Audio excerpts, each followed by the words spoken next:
हरे कृष्णा। आप सभी का दिन शुभ और मंगलमय हो। आज सुनिए मार्गशीर्ष मास के महत्तम छठे अध्याय। इससे पहले अध्याय में आपने सुना था श्री राधा रानी के श्रोत और नाम कवच आदि के बारे में। आज आप सुनेंगे माँ दुर्गा के 16 नामों के बारे में, साथ ही दुर्गा जी कैसे उत्पन्न हुई और बहुत सारी कथाएं थी आप सुनेंगे। देवर्षि नारद ने मुनीश्वर श्री नारद ने कहा कि हे ब्राह्मण, मैं अत्यंत अद्भुत और संपूर्ण उपाख्यान तुम्हें सुना रहा हूँ। अब दुर्गा जी के उत्तम उपाख्यान को सुनाना चाहता हूँ। वेद को कोतबी शाखा में दुर्गा नारायणी, ईशान विष्णु, माया शिव, सती नित्य, सत्ता भगवती, सर्वांगी सर्वमंगला, अंबिका, वैष्णवी, गौरी, पार्वती, सनातनी, यह 16 नाम बताए गए हैं। वे सबके लिए कल्याणदायी, वेद माताओं में श्रेष्ठ। नारायण इन नामों का जो उत्तम अर्थ है वह सबको अभीष्ट है, उसमें सर्व सम्मक वेदलोक अर्थ को बताइए। पहले किसने दुर्गा जी की पूजा की और फिर दूसरी, तीसरी और चौथी बार किन किन लोगों ने उनका सभी जगह पूजन किया। तब श्री नारायण जी कहने लगे, हे देवऋषि, भगवान विष्णु ने वेद में इन 16 नामों का अर्थ किया है। काममुनि, अब देवी का वेदोक्त उपाख्यान भी सुनो। पहले पहल परमात्मा श्री कृष्ण ने सृष्टि के आदिकाल में गोलोक वृत्ति वृंदावन के रास मंडल में देवी की पूजा की थी। दूसरी बार मधु और कैटव के भय प्राप्त होने पर ब्रह्मा जी ने उनकी पूजा की। तीसरी बार त्रिपुरारी महादेव ने त्रिपुर से प्रेरित होकर देवी का पूजन किया था। चौथी बार पहले दुर्वासा के श्राप से राज्य लक्ष्मी से भ्रष्ट हुए देवराज इंद्र ने भक्ति भाव के साथ भगवती सती की आराधना की थी। तब से मुनिंद्र, सिद्धेंद्र देवताओं और श्रेष्ठ महर्षि द्वारा संपूर्ण विश्व में सब और सदा देवी की पूजा होने लगी। मुनि पूर्व काल में संपूर्ण देवताओं के तेज पुंज से देवी प्रकट हुई थी। उस समय सब देवताओं ने अस्त्र और शस्त्र आभूषण दिए थे।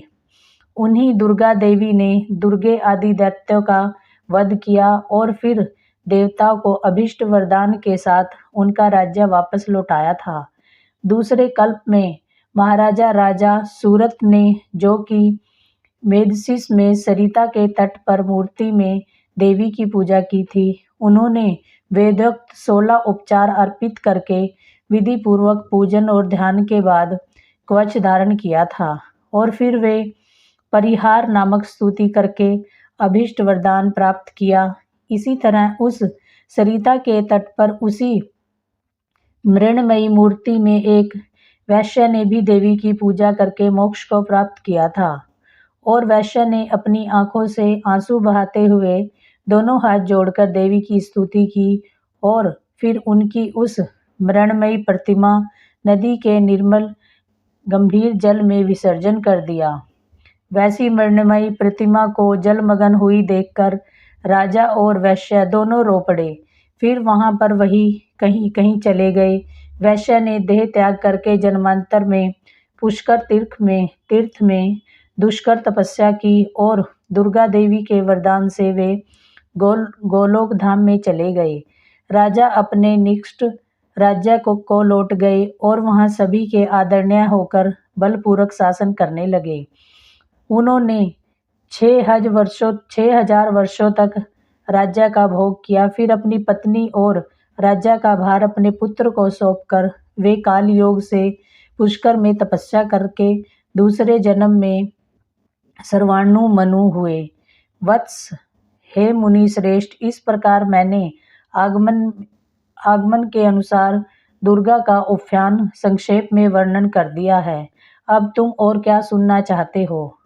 फिर देवऋषि नारद के पूछने पर भगवान नारायण ने तारा की कथा कही और चैतन्य राजा अधिरथ से राजा सूरत की उत्पत्ति का प्रसंग भी सुनाया। देवर्षि नारद के प्रश्न का उत्तर देते हुए भगवान नारायण बोले कि ध्रुव के पुत्र और उत्कल के पुत्र बलवान नदी स्वयंभू मनु के वंश में सत्यवादी और जितेंद्र राजा थे। उन्होंने 100 अक्षौहिणी सेना लेकर महामती सूरत के राज्य को चारों ओर से घेर लिया। नारद दोनों पक्षों में पूरे 1 वर्ष तक लगातार युद्ध होता रहा। अंत में चिरंजीवी वैष्णव नरेश नंदी ने सूरत पर विजय प्राप्त कर ली। नंदी ने उन्हें राज्य के बाहर कर दिया। इस तरह भयभीत हुआ राजा सूरत रात में अकेले घोड़े पर सवार होकर घने वन में चले गए और वहां भद्रा नदी के तट पर उनकी एक वैश्य से भेंट हुई। मुनि ने उन दोनों को से परस्पर बंधु भाव के स्थापना की कि वे दोनों मित्र हो गए। उनमें बड़ा प्रेम हुआ। राजा वैश्य के साथ मेद के आश्रम पर गए। भारत में सत्पुरुष के लिए जो दुष्कर पुण्य क्षेत्र है, उसे पुष्कर में जाकर राजा ने उन महातेजस्वी मुनि का दर्शन किया। मेघ जी अपने शिष्यों को परम दुर्लभ ब्रह्म सत्व का उपदेश दे रहे थे। राजा और वैश्य ने भी मस्तक झुकाकर उन मुनि श्रेष्ठ को प्रणाम किया। मुनि ने उन दोनों अतिथियों का आदर किया और उन्हें आशीर्वाद दिया। फिर अलग अलग दोनों का कुशल मंगल, जाति और नाम पूछा। राजा सूरत ने उन मुनिवर को बारी बारी से उनके प्रश्नों का उत्तर दिया। राजा सूरत बोले, हे ब्राह्मण, मैं सूरत हूँ और मेरा जन्म चैत्र वंश में हुआ है। इस तरह बलवान राजा नंदी ने मुझे अपने राज्य से निकाल दिया। अब मैं कौन सा उपाय करूं, किस प्रकार पुनः अपने राज्य पर अधिकार प्राप्त कर सकूं? हे मुनिवर, आप मुझे बताइए। महाभाग, मैं तो आपकी ही शरण में आया हूँ। यह समाधि ही नामक वैश्य है और यह बड़ा धर्मात्मा है, फिर भी देववश इसकी स्त्री पुत्रों ने धन के लालच से इसको घर से बाहर निकाल दिया। इसका अपराध तो बस इतना ही है कि यह स्त्री पुरुषों और बंधुओं के मना करने पर भी प्रतिदिन ब्राह्मणों को प्रचुर धन और दान दिया करता था। इसी से क्रोध में आकर उन लोगों ने इसे घर से बाहर निकाल दिया। जब उन लोगों का दुख हुआ तो वह इसे ढूंढते हुए यहाँ आए, परंतु यह पवित्र, ज्ञानी और विरक्त वैश्य अब उनके आग्रह करने पर भी घर को वापस नहीं लौटना चाहता। तब इसके पुत्र भी पितृशोक में संतृप्त होकर सभी कर्मों से विरक्त हो गए और सारा धन ब्राह्मणों को देकर घर छोड़कर वन को चले गए। श्री हरि का परम दुर्लभ दास से प्राप्त हो रही इसी वैश्य का अब अभीष्ट मनोरथ हो गया है। इस निष्काम वैश्य को यह अभीष्ट वस्तु कैसे प्राप्त होगी? हे मुनिवर, आप कृपा करके विस्तार पूर्वक बताने की कृपा करें। तब श्री मेद ने कहा कि राजन, निर्गुण परमात्मा श्री कृष्ण की आज्ञा से दुर्ल त्रिगुण भय मैं विष्णु माया सभी विश्व को अपनी माया से ढक देती है। वह कृपामयी देवी जिन धर्मात्मा पुरुषों पर कृपा करती है, उन्हें दया करके परम दुर्लभ श्री कृष्ण भक्ति प्रदान करती है। राजन, परंतु जिन मायावी पुरुषों पर विष्णु माया दया नहीं करती, उनकी दुर्गतिग्रस्त जीवों को माया के द्वारा मोह जाल में बांध देती है। राजन, मैं प्रेता का पुत्र और ब्रह्मा जी का पौत्र हूँ और भगवान शंकर के से ज्ञान प्राप्त करके परमात्मा श्री कृष्ण का भजन करता हूँ। महाराज, नदी के तट पर जाओ और सनातनी दुर्गा का भजन करो। तुम्हारे मन में राज्य की कामना है, इसलिए देवी तुम्हें आवरण बुद्धि प्रदान करेगी और इसे निष्काम वैष्णव वैश्य को वे कृपामयी वैष्णवी देवी शुद्ध विवेचना बुद्धि देंगी। ऐसा कहकर कृपा निधान मुनिवर मेदसुन दोनों को दुर्गा जी का पूजन, विधि, स्रोत, कवच और मंत्र का उपदेश दिया। वैश्य ने उन कृपामयी देवी का आराधना करके मोक्ष प्राप्त किया और राजा को फिर अपना अभीष्ट राज्य, मनु का पद और मनवांछित परम ऐश्वर्य प्राप्त हो गया। इस प्रकार मैंने सुखद, सारभूत और मोक्षदायक उत्तम परम दुर्गा जी का उपाख्यान पूर्ण रूप से सुना दिया है। हे देवेश्वर, आप तुम क्या सुनना चाहते हो? देवर्षि नारद ने पूछा।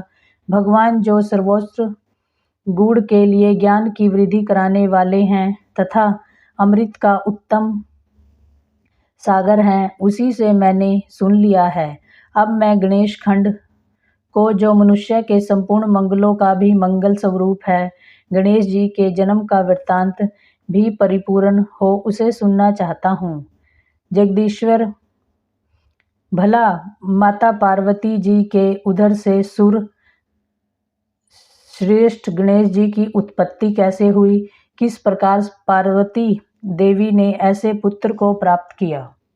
गणेश जी किस देवता के अंश से उत्पन्न हुए?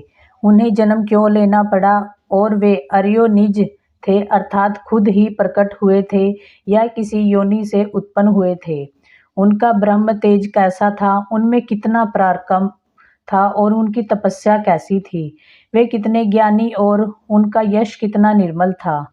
जगदीश्वर, नारायण, शंभु और ब्रह्मा के रहते हुए संपूर्ण विश्व में सबसे पहले उनकी ही पूजा क्यों होती है? वे हाथी के मुख वाले, एक दंत और विशाल तोंद वाले कैसे हो गए? महाभाग्य रहस्यमय जन्म वृत्तांत का वर्णन किया गया है। कृपया आप उस परम मनोहर और अत्यंत विस्तृत चरित्र को पूर्ण रूप से कहिए, क्योंकि उससे सुनने के लिए मुझे परम कौतूहल हो रहा है। तब श्री नारायण कहने लगे कि हे नारद, उस परम अद्भुत रहस्य का वर्णन करता हूँ, सुनो। वह पाप संताप का हरण करने वाले, संपूर्ण विघ्नों का नाश करने वाला, सभी तरह के मंगलों को देने वाला, सार रूप और सभी पापों का नाश करने वाला, दैत्य द्वारा पीड़ित हुए देवताओं की तेजो राशि से उत्पन्न हुई देवी ने दैत्य समुदाय का संहार कर डाला था। फिर वे दक्ष की कन्या होकर प्रकट हुई और उस समय उन देवी का नाम सती था। उन्होंने अपने स्वामी अर्थात शिवजी की निंदा होने के कारण योग धारणा द्वारा अपने शरीर का परित्याग कर दिया था। फिर वह शैलराज की परम प्रिय पत्नी मैना के पेट से जन्म लिया और पर्वतराज ने उन पार्वती जी का विवाह शंकर जी के साथ कर दिया था। तब महादेव जी ने उन्हें अपना साथ लेकर निर्जन वन में चले गए और वहां बहुत लंबे समय तक शंकर जी पार्वती के साथ विहार कर रहा थे। तब देवताओं ने आकर विहार में विरत होने के लिए उन्हें प्रार्थना की। तब भगवान शंकर विरत हो गए और उस समय महादेव जी का शुक्र भूमि पर गिर पड़ा, जिससे कि स्कंद कार्तिकेय उत्पन्न हुए। तब पार्वती जी ने शंकर जी को एक श्रेष्ठ पुत्र के लिए प्रार्थना की। तब महादेव जी ने कहा कि पार्वती, मैं बताता हूँ, सुनो। उस उपाय से तुम्हारा परम कल्याण होगा, क्योंकि त्रिलोकी में उपाय करने से ही कार्य सिद्धि होती है। मैं तुमसे जिन उपाय का वर्णन करूँगा वह संपूर्ण अभीष्ट सिद्धि का बीज रूप, परम मंगल दायक और मन को हर्ष प्रदान करने वाला होगा। हे देवी, तुम श्री हरि की आराधना करके व्रत आरंभ करो और 1 वर्ष तक तुम्हें इस व्रत का पालन करना होगा। इस व्रत का नाम पुण्य कने महाकठोर बीज कल्प तरु के समान अभिसिद्ध करने वाला, उत्कृष्ट सुखदायी, पुण्य दाता, सार रूप और समस्त संपत्तियों को देने वाला है। प्रिय जैसे नदियों में गंगा, देवताओं में श्री हरि, वैष्णव में शिव, देवियों में तुम और वर्णों में ब्राह्मण, तीर्थों में पुष्कर और पुष्पों में पारिजात और पत्रों में तुलसी का दल पुण्य प्रदान करने वाला है। एकादशी तिथि वारों में पुण्य पद, रविवार, मासों में मार्गशीर्ष मास और ऋतुओं में वसंत ऋतु, वत्सपरों में संवत्सर, युगों में कृत युग पूजनीय, विद्या पढ़ने वाले में गुरुजनों में माता, धनों में रत्न, प्रिय रत्नों में पति और बंधुजनों में पुत्र, वृक्ष में कल्पतरु, फलों में आम और वर्षों में भारतवर्ष में वृंदावन में स्त्रियों में सत्स्वरूपा में पुरु, काशी तेजस्वी सुख दाताओं में चंद्रमा रूपवान में कामदेव, शास्त्रों में वेद, सिद्धों में कपिल मुनि, वानरों में हनुमान, क्षेत्रों में ब्राह्मण का मुख यश प्रदान करने वाला में विद्या और मनोहारी कविता, व्यापक वस्तु में आकाश, शरीर के अंगों में नेत्र, विभग में हर कथा, सुख में हरि का ध्यान, स्पर्श में पुत्र का स्पर्श, हिंस को भी दुष्ट पापों में झूठ बोलना, तपस्विनी पवित्र करने वाले में जल, शुद्ध प्रदान में अग्नि, तेजस्वी वस्तुओं में स्वर्ण मिथे पदार्थ में प्रेय भाषण, पक्षियों में गरुड़, हाथियों में देवराज और इंद्र का वाहन ऐरावत, योनियों में कुमार अर्थात सनत कुमार आदि, देवऋषियों में हो नारद, गंधर्व में चित्ररथ, बुद्धिमान बृहस्पति, श्रेष्ठ कवियों में शुक्राचार्य, काव्यों में पुराण, सोतों में समुद्र, क्षमशील में पृथ्वी, लाभों में मुक्ति, संपत्ति में हरि भक्ति, पवित्र में वैष्णवों में ओंकार मंत्र है, विष्णु मंत्र बीजों में प्रकृति, विद्वानों में वाणी, छंदों में गायत्री छंद, यक्ष में कुबेर, सर्पों में वासुकी नाग, पर्वतों में तुम्हारे पिता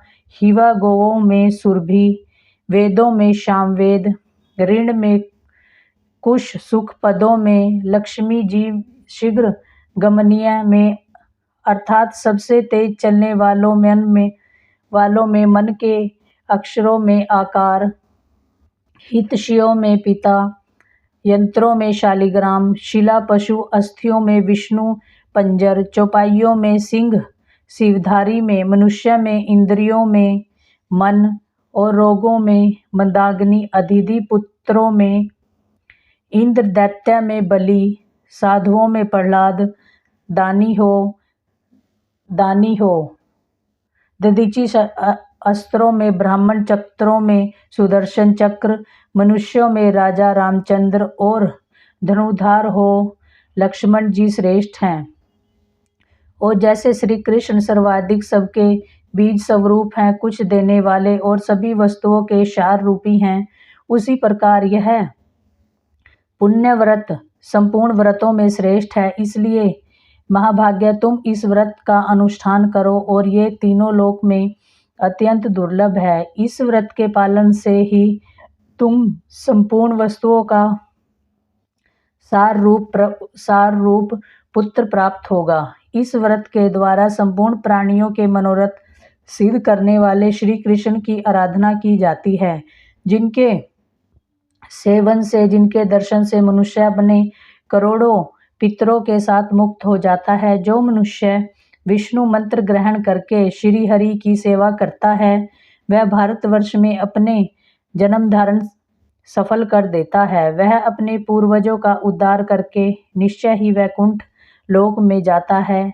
और श्री कृष्ण पार्षद होकर सुख पूर्वक आनंद का भोग करता है। वह भक्त अपने भाई बंधुओं, वृद्ध संगी साथी और अपनी पत्नी का उद्धार करके श्री हरि के परम पद को प्राप्त हो जाता है।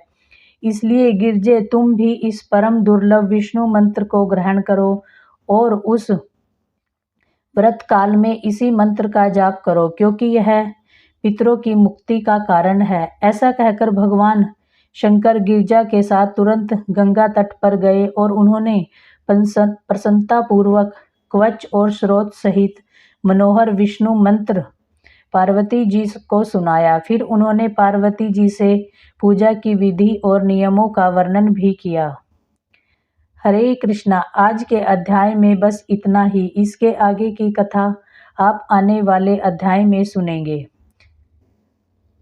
वीडियो में अंत तक बने रहने के लिए आप सभी का बहुत बहुत धन्यवाद।